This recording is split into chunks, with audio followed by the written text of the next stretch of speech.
Welcome to Off Season, the work no one sees, where we sit down with coaches, trainers, and experts that develop players for their next season. Today, I'm joined by head coach of the Bay City Black Cats, Coach Jones. Thanks for joining me. Thanks for speaking with me today. Thanks for having me. Yeah, no worries, man. So we'll go ahead and jump right into it. So, Coach, tell me, obviously, you're head coach of a varsity football team, varsity program. What actually earns an athlete playing time before the season starts? Well, if you come through Bay City Black Cat football program, you're going to earn your playing time. We're going to go through all season. Bright and early in the morning, we get up and rock and roll every day from 6 to 9 o'clock in the summer. So you got to be here. If you want to be part of the team, you got to put the work in, and you're going to be held accountable. So showing up is like, obviously, that's the most important. That's non-negotiable. Yeah, and then working hard. So is that off-season assessment like a true assessment of the players, or how does that approach go where you're like assessing this guy was here last year, I'm seeing how he's developed over last year? Or how I look at it is off-season, it builds up and lead into the season. You know, we pretty much got our guys set in stone who we're going to rock and roll with in August, because through off-season, through the summer workouts and all the time that you get with the kids, you know, so we implement everything throughout that time, because once your football season's over in November, December, we start in football, and then we start evaluating the guys, and you know what I'm saying. So, off season where it's said you got to put the work in. You know, and that's where you find your guys. That's going to be your captains because you lose a lot of captains from the senior class that just previously graduated, and so that's what we build in the off season. Try to find quality guys that can lead the program. No, I definitely understand that. So tell me, what's one of the biggest mistakes that players make thinking that talent alone earns them opportunities? The guys that are just natural athletes, they think that's all I need. Yeah, that character. You look at everything that these guys on, you know what I'm saying, social media and the news, all that week in and week out, you know what I'm saying, all the troubles that they get in just because they're talented. Right. They gotta understand that their character gonna carry them farther than what they are. And they gotta lead by example. You know, with my older guys, I try to make them the team captains, but I got to make sure that those guys got to lead by example. You can't just talk the talk. You got to walk the walk, because those younger guys up under them are looking at them. And so that's how they build the program up with those younger guys. So when you have a team where you have that mixture of older guys and younger guys, naturally you want your older guys to take lead, but also prepare the younger guys for next, right? Because they'll have to continue that tradition. What are some things that you try to instill day one to say, this is our standard as an older guy, this is what I'm holding you accountable to? Is that a separate meeting? Is that a team meeting where we're discussing this, or what does that look like? Well, I handle it. It's a team meeting. I want everybody to know. I mean, I want the older guys to be the captains and be the leaders, but if I have some young guys that's going to step up to the plate, they could be the guys also. I want the guys that's going to hold themselves accountable first before they hold their teammates accountable. They're going to show up on time, show up early, be there every day. I mean, make sure that they control the locker room. Like I tell the seniors all the time, like, this is your team. Yeah. I'm just, me and the coach, we here to manage it, you know what I'm saying, make it roll. But this season's gonna be what you guys want it to be, because y'all make this thing go. I like that. You put it back on them. We're here to guide it. Yeah. We'll make corrections, adjustments, but y'all, and I love that, because then the players get some more buy-in, because they feel like they get more invested, because they're like, what I do matters. I get to make decisions. It includes them in that process. I actually like that approach. I'm sure you get that buy-in from your older guys to want, and those younger guys to want to stay and get their turn to be the guy in charge. So that's neat. How do coaches evaluate athletes during the offseason? Now, I know you said you're installing what you got as soon as the season ends, and you're working through the spring to where you already got your guys locked. But how are you assessing talent, evaluating players during the offseason? Like, what are some things that you're doing as a coaching staff? So my message from day one is get bigger, faster, and stronger in the offseason. Bigger, faster, stronger. Bigger, faster, and stronger. So what we do the first day we get in the offseason, we max out. Okay. 4 core lifts, power clean, squat, incline, and bench. Yeah. And then we run 40, and we do all the testing, all the testing that everybody else do. Okay. And we get a first max, and then we come back 6 weeks later and we max again. Oh, so you're really like in real time. You're like, we want to see if you're putting the work in. Yeah, you know, when you like that. When you that first max to the second max, it's going to be big gains. You got to make the kids understand that it's going to be big gains. But if you're not improving, your max is not improving, it's going to show. Yeah. Because numbers don't lie. Yeah. And I'm a big numbers person. So I get those maxes throughout the year. Through off season, all the way up to August, we'll max like 4 times. I want to see improvement every time, even if it's 5 or 10 pounds once you get in the third, but you're improving. Right. Because if you're going down, that means you ain't putting the work in. You done regress. And I tell the kids all the time, like, we only got a certain amount of time we can have the kids in athletics. What are you doing when nobody's watching? Yeah. The extra work is going to show who's really who's grinding. So that's a big thing. The kids have bought into that, and we've been getting bigger, faster, and stronger, and it's been working. So Yeah, I like that. And that statement that you made about the extra work is going to show. I think that ties into that first question about having talent alone. Those guys thinking that's enough. It's like it's not, because throughout my career, I remember guys who growing up were average. Okay, he's cool, he could play. But as we got older, unfortunately, I was on the opposite end of that. Talent alone is not enough, because I was one of those guys that didn't put the extra work in, and those guys that I saw working out when we were playing or going to parties, those guys like slow and steadily like surpassed us because that natural ability it wasn't enough, right? So I definitely feel like that's a very accurate statement for athletes, and I want them to understand that like you can't just rely solely on practice to be your development and think that you're going to be that guy. That guy, Yeah, so I really like that one. How does leadership influence playing time? Well, leader, you know what I'm saying, you got to lead by example, like I say, playing time. If you're a leader, you know what I'm saying, I know I can depend on you when the game gets tough. I know you ain't going to throw in the towel. That's what we like to see. So, you know what I'm saying, when I have guys that got leadership, them the guys I want to go to war with. Yeah. I know that they ain't going to tuck tail when times get tough. And, you know, they know how to flush it and move on to the next play. Because a lot of kids this generation, they let one play affect them the whole series. Yeah. And me as like, just use for example, if I'm a offensive coordinator, I see a DB get down when he gives us a big play. What you think I'm gonna do the next play? I'm gonna go right back at him. Yeah, I'm going like head down. Oh yeah, he getting in trouble. Those leaders, and you know what I'm saying, those leadership guys, them guys that are your guys, they know how to flush that, get the defense back under control, flush that play, move on to the next. Because everybody's gonna make plays. Kids gonna make mistakes. Coaches gonna make mistakes. Yeah, but we all got to flush it and move on to the next play. That next play mentality. So I like that, because I like what you said about those are the guys you're going to trust. Yeah. Leadership translates to trust. And coach trust is a big part of like, can I rely on you when the game matters? Or it's about to get tough, I need a play. Can I trust you to make a play? And I'm going to make that call. Or a quarterback's in a slump and he's like, coach, I got it. And you let him throw it again. Yeah, exactly. And you're like, let's go. And he proves you right. I definitely feel like leadership does have it makes a direct correlation with how athletes respond on field with play. So to those younger guys out there working on the leadership skills, take heed to that, man. Being a leader, showing up in that leadership presence where you're positive reinforcement, you telling the guys it's okay, next play, but you yourself are being able to check yourself to where emotionally you're not getting down, you're not having those emotional outbursts or those, those outbursts where your head's down, you're like, man, whatever, and you get mad. And a lot of kids, just to piggyback on that, a lot of kids this generation, they feel like, man, they ain't gonna listen to me, they ain't gonna listen. But I tell the kids all the time, I don't care if they listen. If you speaking a message, they hear you. They hear you. Eventually, they gonna lock in. Yeah, you can't cut your ears They gonna hear you. Yeah, they go. You say it loud enough so they can hear it. Yeah, you can't cut your ears off. If they listen, that's on them. Yeah, that's a personal choice. But like you said, just showing up in that space, and coaches do hear that. Yeah, they pay attention to those guys who are championing their players, their teammates, their brothers, and bigging up everybody. So that's a real important one. 2-minute drill. We got a coach's favorite trait in a player. Competitive. I want a competitor. Nice. He got to want to compete. Yeah. Regardless of who we going against, it could be the number one team in the state. Yeah. DeSoto, Duncanville. He better be ready to compete. Ready to play. I like that. What's your biggest pet peeve as a coach? Time. Everything. I'm a big time guy. If you ain't on time, I mean, I want everything to start on time. I'm very, very anal about that. Like everything being on a time frame, a time schedule. If you late, I'm going to send you out, man. Okay. And now with you, because every coach has a different definition of what they define as on time. You know, some guys, if you 5 minutes early, you're late. Like, what do you have like that pre-on time grace to where it's like, hey, if the meeting's at 8 and you show up at 8, you're late? Like, what's yours? Mine is, if I say 9 o'clock, we start at 9. It's starting at 9. It's starting at 9. Not tying your cleats, not putting on your gloves. Coaches included. Yeah. If we at 9, that's whistle blowing. Yeah. We in dynamics. Yeah. Okay. I like that. Players, that's so important. A lot of times as coaches, we see the guys, we blow the whistle because practice is starting, but that's when you want to decide to lace up your cleats or take your Crocs off or put your gloves on, fix your belt, adjust your helmet, your chin. No, man. When coach says time starts at this time, practice starts at this time, brother, 2 o'clock. At 2 o'clock, you should already been in the middle of your stretch to where you're just getting into the next play. Yeah, you should not be walking onto the field and getting up. So punctuality is a big one for the players. Best leader, so what is your best leadership skill that you see in your players, like on your current roster? What is one thing they have, like your leaders have, that you like, I love this about these guys?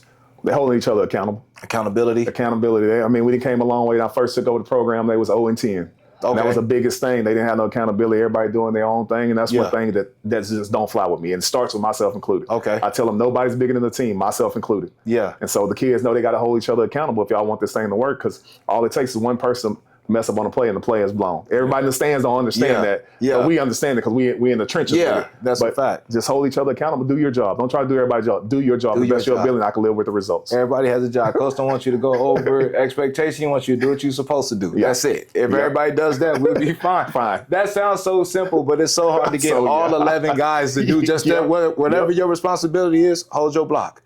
You pull, you step back 3 yards, you release off the ball outside, not inside. Just everybody do it, and the play's designed to work. So I like that one. What is some advice you have to parents? Because I know you said the stands, so that brings me right to that next question. Like, advice that you have for parents. Just, I'm not looking for an answer, I'm just curious. Advice to parents. The advice I have for parents, when it's all said and done, I think every coach in the state of Texas has your kid's best interest at heart. A lot of parents don't understand that, think that we have favoritism. We trying to play this kid, play that kid. Yeah. We want all these kids to be successful. Yeah. My biggest thing that I tell parents is my goal,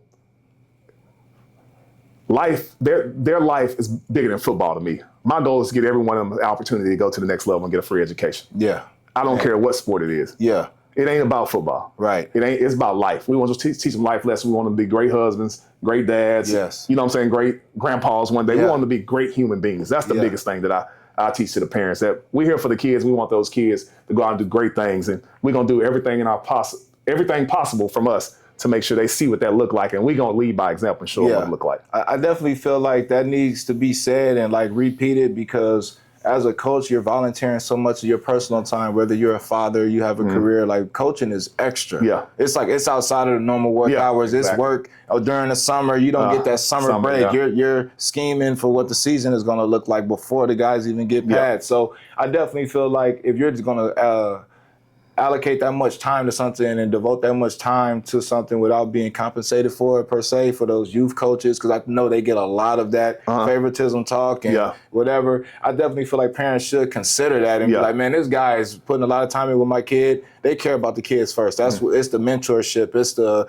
being available to help these kids through rough patches, to teach them adversity, right? Because not being successful is a lesson in itself, and being successful is a lesson because you got to win with respect, with dignity, with pride. The same way you lose, you'll have to lose the same way. And and those are the small things that coaches get to teach kids. And I think parents get so caught up in I want my kid to be, the guy, or I know my kid is this, that they start to forget about the core reason of putting the kid into a team sport, is to be a good teammate. And then another thing too, everybody's journey is different. Yeah. You know what I'm saying? Man. You got kids that get a lot of offers. You got kids that don't get that many offers. But everybody's journey is different. Yeah. God got a path for everybody. Everybody's journey is different. And you just stay the path and be a productive human being, do things the right way. God gonna bless you. Yeah, no, that's a fact. I always like to think of the NFL draft, because you got guys that go number 1 overall, wash out the league in 4 years, and then right now we got Brock Purdy, who was the last pick, which is what they call Mr. Irrelevant. And this guy's on his second contract, max contract, been to a Super Bowl. It doesn't matter. Everybody's route, to your point, is different, man. How you gonna get there? All right, advice to some of your captains for this year. What's something different you're looking for from them? I just want the captains, we done had some tough losses the last 2 years in the playoffs. I just want those guys to know everything that they do, the younger guys watching. They know that, but I just keep on preaching that. They got to lead by example. They got to be the people that make this thing go. Yeah. Kids, I hate to say it, this generation, they get tired of hearing us coaches talk all the time. Yeah, no. They'll take advice from their peers more than they will from us when it's all said and done. Yeah. When it's go time. Because they around each other all the time in the locker room. They bull cone around the locker room. They friendship. They group chat and all that type of stuff. If those guys just communicating great quality stuff in between their groups and the program, I think that'd be big for any program in the state of Texas or whoever's playing. I like that, man. I definitely feel like the captain set the tone. Like, if they come out that first practice and everybody's kind of like talking in between. Hey, if a captain says it before the coach said, everybody be quiet. Hey, man, y'all talking about coach talk? I guarantee you nobody will talk. No, especially if he's one of those guys and it's like has the respect from his teammates and he's somebody that goes hard and displays it. So another thing for you captains, you can't just talk the talk and be assigned that role. You have to live it, walk it. You have to be the example. Exactly. Because those young guys are looking at you because whether you believe it or not, even if they're your peers, they can see something in you that they want for themselves. Yeah, exactly. And they're trying to emulate what you're doing. So if you're goofing off and not taking it serious, you're in the weight room talking instead of working out because you're naturally big and you feel like you don't got to go every day, those guys going to think it's okay to take a day off. And I think the best captains are the guys that work the hardest. Yeah. And a blessing for me here, I don't talk about him a lot, my son, Brady. Yeah, I was going to bring that up. But him coming back to Bay City has been a blessing in disguise for just not for me, for the whole program. Because the kids see how invested and how passionate he is about being great. Not just in the field, but in the classroom also. He in the top 10% of his class. He got a couple of offers as a sophomore. He run 10, 6, and 100, getting all these accolades. But him being back, they see what hard work looked like. Okay. And so that's been a blessing for us, for me, especially with him coming back from our college, come down here this past season playing with me, just to see that. And he's leading by example. Yeah. And they see how hard I am on him, and they be like, man, he hard on Brady. Go hard on Brady. But I let them know that I'm passionate just as much about you guys as I am about him before he even got here. That's why I am. This is what it looked like. This is a product of falling in line and do what you're supposed to do. This is the example right here. I've been going hard on him. You guys been with me 2 years, but I've been raising this boy his whole life. And this is what. Yeah, so I love that. And I definitely asked Braden when I interviewed him about, does he feel like that adds pressure, right? Playing in your footsteps, and then also you being the head coach and him playing, having that name on the back of his jersey. And he said that it's something that he takes pride in because it's like he's still doing his own thing, but it gives him a benchmark. Yeah, like, hey, man, this is what I got in me. Like for him, he looked at it as like, that's like growth. So I definitely can appreciate that. And also the fact that you're making it tough, not on purpose, but just to keep it unbiased. Because even though he's your son, I asked him, I said, when you came over, was your spotlight? He said, nah, I had to work for it. Yeah. He was like, I was going to have to work either way. If he stayed at Iowa or stayed here. But he was like, I just chose to come, so I made the right decision. I was like, you got on the field. You made the right decision. But he's like, he had to work for it, so I can respect that from me being a coach. And then I have a son as well that plays. So I know how it is. And my son didn't get nothing, from me. So, and it wasn't intentional. It was just the way the cards fell. Yeah. And I think that as a coach, I can respect that from another coach because daddy ball is a term that's rampant these days. And, absolutely. And when you put yourself in a predicament where your son comes to play for you, and you're like, oh, man, you try to stay away from him. You hope he's too young to play on your team, but at some point you got to play. So making the kids work and see that you're going to hold your son to the same standard that they get held to, if not higher. It's like, it is what it is, and they have to respect that. So I do appreciate your time today, man, because I know you're busy, man. Busy man. This guy's back and forth meetings, like he's making it happen. But I appreciate you allowing me to come into your office, come into your space, seeing your program. I look forward to seeing you guys this season. Like, I wish you all nothing but health and success.